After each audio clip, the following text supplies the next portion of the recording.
ابتر وہ ہوتا ہے جس کا خاندان کوئی نہ ہو، ابتر وہ ہوتا ہے جس کا بیٹا کوئی نہ ہو، ابتر وہ ہوتا ہے جس کی نسل آگے نہ چلے۔ قرآن کہتا ہے کہ میرا محمد جس نے تجھے تانا دیا وہ ابتر رہے گا، وہ ابتر رہے گا، وہ ابتر رہے گا۔ اللہ نے قرآن میں دعویٰ کیا، مولوی کے سر پہ قرآن رکھ کے پوچھ جو دعویٰ خدا نے کیا کہ وہ دعویٰ سچ ہوا؟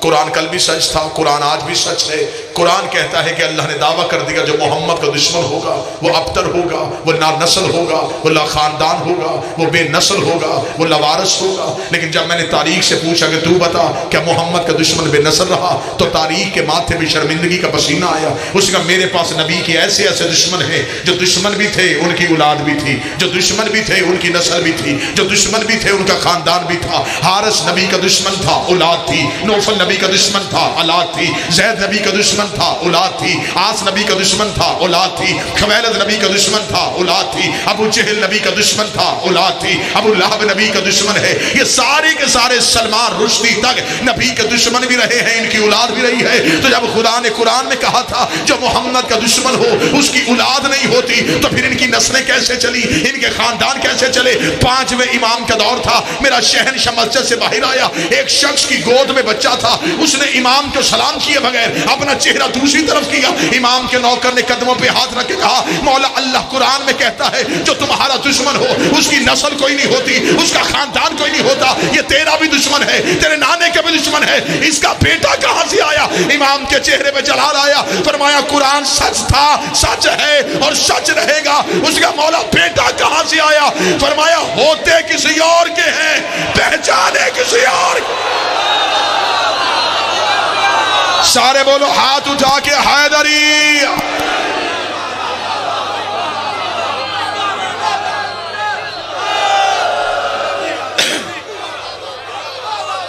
ہوتے کسی اور کے، پہچانے کسی کے جاتے۔ جو دشمن مصطفیٰ ہو، جو دشمن اولاد مصطفیٰ ہو، نسل نہیں ہوتی، خاندان نہیں ہوتا، اس کا کوئی بھی وارث نہیں ہوتا۔ مصطفیٰ کا دشمن کل بھی لا نسل تھا، آج بھی لا نسل ہے۔ میرے امام حسن کو جب دربار میں گیا تھا حکومت چھیننے کے بعد، تو یہ کہہ کے دربار میں بلایا گیا تھا کہ شاید حسن آئے، دربار کی حالت دیکھے کہ تخت اب ان کے پاس نہیں رہا، تاج اب ان کے پاس نہیں رہا، اب تخت میں بھی کوئی غیر بیٹھ گیا ہے۔ لیکن یہ مذہب جعفریہ کی مجبوری ہے، ہم نے آج تک یہ نہیں دیکھا کہ حکومت کس کے پاس ہے، ہم نے یہ دیکھا ہے امامت کس کے پاس ہے۔ تخت والوں سے بھیک ہم نے کبھی مانگی نہیں۔ میرے بادشاہ حسن دربار میں آئے، حاکم تخت پہ تھا، اس نے مولا حسن کے آنے سے پہلے دربار میں حکم نامہ نافذ کیا، ابھی تھوڑی دیر کے بعد علی کا بیٹا دربار میں آئے گا، حسن کے آنے کی دیر ہے، کوئی بندہ حسن کے احترام میں اٹھے نہ، تاکہ اسے پتا چل جائے کہ اب تخت امیہ کی نسل کے پاس ہے۔ جو ہی میرے شہنشاہ کا پہلا قدم دربار میں آیا، جس نے حکم نافذ کیا تھا سب سے پہلے وہی اٹھ کے کھڑا ہو۔ بادشاہ حسین ان ہاتھوں کو سلامت رکھے۔ سارے لوگوں نے کہا تو نے تو ہمیں کہا تھا احترام میں اٹھنا ہی نہیں ہے، اب خود سب سے پہلے کیوں اٹھ کے کھڑا ہو گیا ہے؟ اس نے کہا مجھے حسن کے پروردگار کی قسم ہے، حسن نے پہلا قدم دربار میں رکھا، حسن کے پیچھے ایک آگ کا دیو، ایک آگ کا تازیانہ ہوا میں اڑا کے آ رہا تھا، اس نے مجھے کان سے پکڑ کے اٹھ، دیکھ نہیں رہا حسن آ گیا، اٹھ حسن کے احترام میں۔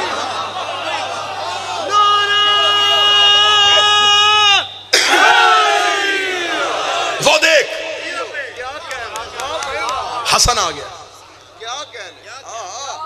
اس نے دوسرا حکم نافذ کیا تھا جب حسن آ کے دربار میں بیٹھ جائے، 7 بندے اس نے پیسے دے کے تیار کیے تھے کہ جب حسن آ کے کرسی پہ بیٹھ جائے تم نے میرے خاندان کے فضائل پڑھنے۔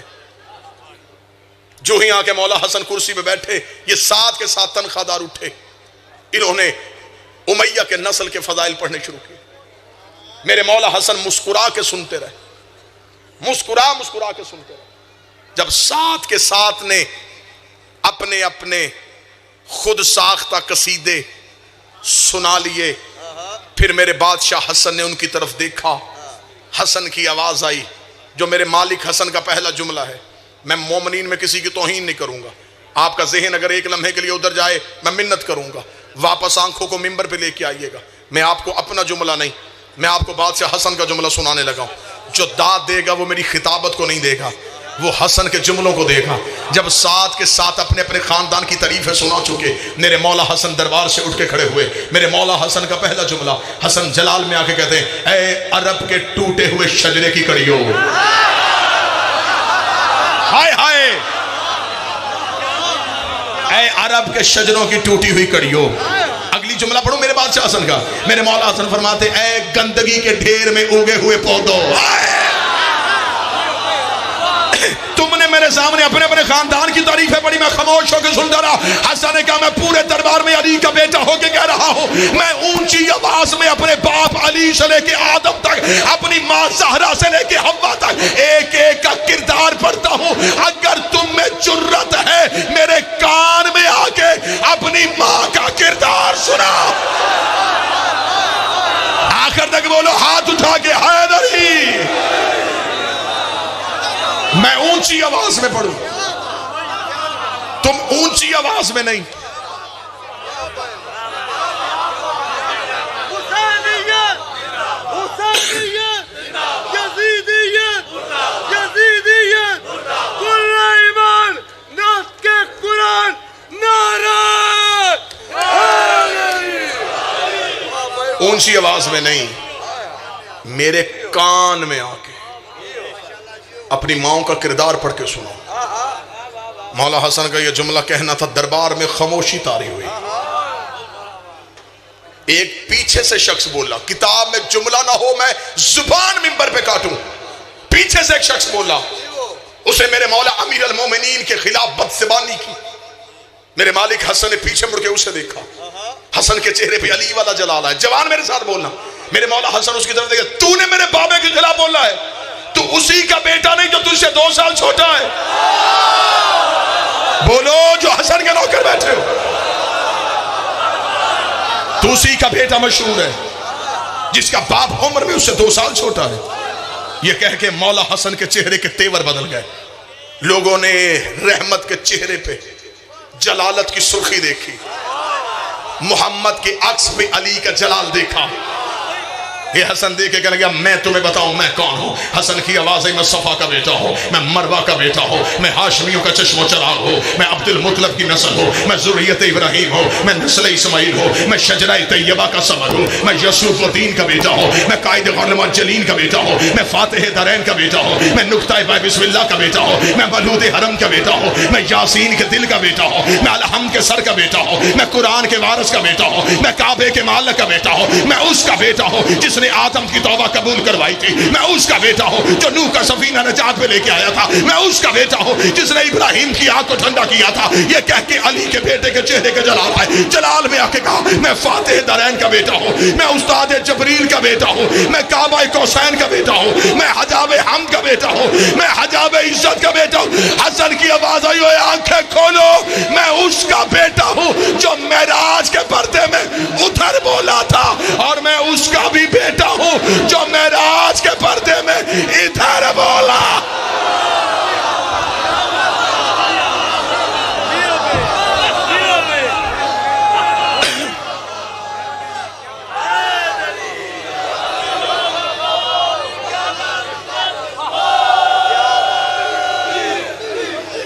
ادھر والے کا بیٹا بھی میں،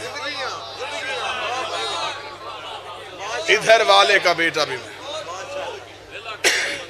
میں ادھر والے کا بھی بیٹا، میں ادھر والے کا. بسم اللہ بسم اللہ. یا علی مدد پیر سید ذریت عمران شرازی صاحب، بات مکمل کر لو جی. میں اس کا بھی بیٹا ہوں جو ادھر بولا تھا، میں اس کا بھی بیٹا ہوں جو ادھر بولا تھا. دشمن کا دربار، اکیلا علی کا شیر. حسن کی آواز دربار کے در و دیوار سے آ رہی تھی. یہ کہنے کے بعد میرے مالک، اب آنکھیں میری طرف، یہ کہنے کے بعد میرے مالک حسن کے چہرے کے تیور بدلے.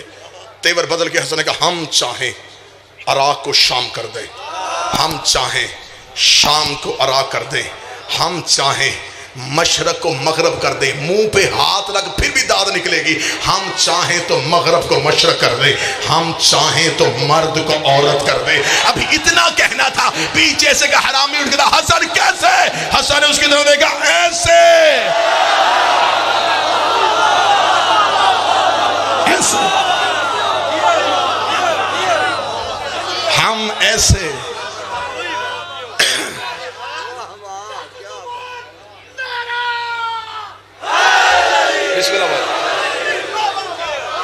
حسن کیسے؟ ایسے. اٹھا تھا بیٹھ گئی. بولو جو قریب بیٹھے ہو. آیا تھا چلی گئی. پیر ناصر جعفری صاحب، میر صاحب، ذریعت شاہی، بابا تنویر شاہی، مخدوم جون شاہی، مجھے علی کی عزت کی قسم ہے میں نے آج تک علی کا دشمن مرد نہیں دیکھا. مردوں میں بیٹھی ہوئی عورت. یہ نبی کا فرمان ہے، کل علم اسے دوں گا.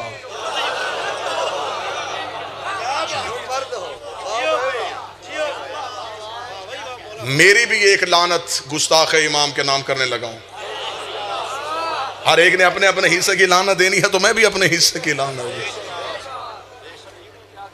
جیسے کہ قبلہ علی ناصر صاحب بیان فرما کے گئے، پہلے محمد کا دشمن وہ بھی حلالی نہیں، آخری محمد کا دشمن وہ بھی حلالی نہیں.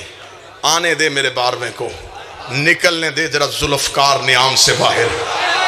جب آئے گی شمشیر حیدری نیام سے باہر، جب عیسیٰ جیسا نبی بھی پیچھے ہوگا، عیسیٰ جیسے نبی کو اپنے پیچھے نماز پڑھوا کے، عیسیٰ جیسے نبی کا سر اپنے قدموں پہ رکھوا کے میرا 12واں زمانے سے کہے گا اے مجھ سے مقابلہ کرنے والوں، عیسیٰ جیسا نبی میرے پیچھے نماز پڑھتا ہے تو میرا باپ کسی امتی کے پیچھے کیسے؟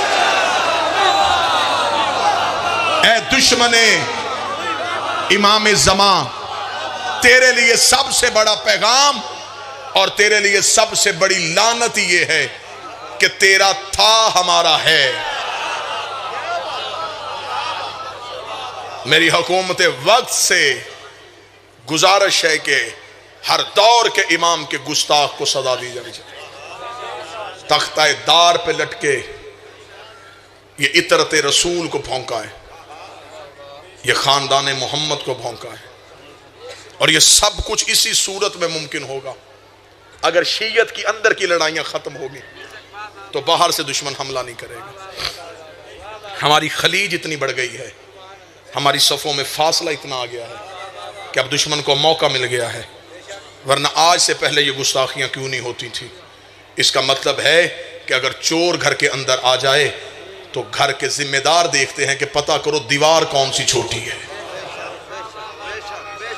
ہمیں یہ دیکھنا ہے کہ اگر یہ آج گستاخی ہوئی ہے تو کہیں یہ ریت چل نہ پڑے، یہ رواج ہو نہ جائے. لہٰذا قوم ایک مٹھی ہو کے زمانے کو بتائے کہ ہم عزت امام کے لیے ایک ہیں. عقیدے جدا ہو سکتے ہیں، نظریات جدا ہو سکتے ہیں، وہ تو ایک چار دیواری میں رہنے والے چار بھائیوں کا بھی ایک نہیں ہوتا.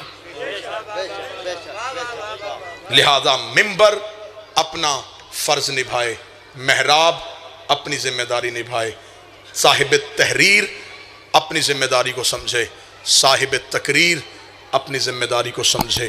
ہم سب ہیں تو اس امام کی وجہ سے ہیں. اس امام کی عزت پہ ہماری نسلیں بھی قربان. ہم نے صرف 12ویں کا انتظار نہیں کرنا، ہم نے اس کے دشمن سے انتقام بھی لینا ہے. آج بھی پردہ غیبت میں لہو رو رہا ہے اور صرف اتنا پوچھنا چاہتا ہے کہ بتاؤ میری دادیوں کا قصور کیا تھا. فضائل اور مصائب کی دنیا کا ایک انتہائی اہم نام عزادار سید جناب پیر سید ذریعت عمران شرازی برسر منبر تشریف فرما. میں سیدزادے کو زیادہ دیر بٹھاؤں نہ، سطر 1 پڑھوں اور آپ کو سلام کروں. ان بازاروں سے گزری جن بازاروں سے شریف مرد نہیں گزر سکتے تھے. میں لفظ بدل دیتا ہوں، گزری نہیں گزاری گئیں، رکی نہیں رکائی گئیں. اگلی سطر پہ سید مجھے معاف کرنا، اونٹوں سے گری نہیں گرائی گئی ہیں. ایک ہی مصیبت کا لفظ پڑھوں گا، برداشت کر سکو تو کرنا۔ علماء مقاتل اس بات پہ متفق ہیں، جس نے کربلا اور شام کی تاریخ لکھی ہے انہوں نے روتے ہوئے ایک سطر لکھی ہے کہ کربلا میں مردوں میں سب سے زیادہ عباس کو مارا گیا، مستورات میں سے سب سے زیادہ عالیہ کو مارا گیا۔ جس نے ابھی بھی ہائے نہیں کی، اگلے جملے کی توفیق ہائے کی لے لینا۔ عباس کو ہاتھ کاٹ کے مارا گیا، زینب کو ہاتھ باندھ کے مارا گیا۔ جسے مردوں میں مارا اسے چند گھنٹے مارا، جسے مستورات میں مارا اسے سارے بازار میں مارا۔ مدینے سے چلی تو بطول تھی، مکے میں آئی جانشین رسول بن گئی، کربلا میں 8 دن حسن بنی رہی، شام غریبہ کی ایک رات عباس بنی، 11 محرم کو پھر علی بن گئی، پھر کربلا سے کوفہ، پھر کوفہ سے شام، 72 بازاروں سے گزاری گئی، 144 گلیوں میں روکی گئی، 288 موڑوں پہ ماری گئی، 9 بار شرابی کے دربار میں بلائی گئی، 1 سال بغیر چھت والے زندان میں بٹھائی گئی، پورے 1 سال کے بعد رہا کر کے مدینے سے قید کر کے پھر شام 6666 میل ننگے پاؤں ننگے سر سفر کر کے 15 رجب کو شام کی پہاڑی پہ آ کے رو کے کہتی ہے میرے اللہ اب زینب تھک گئی ہے، تیرا دین بچ گیا ہے، میری نسل قتل ہو گئی۔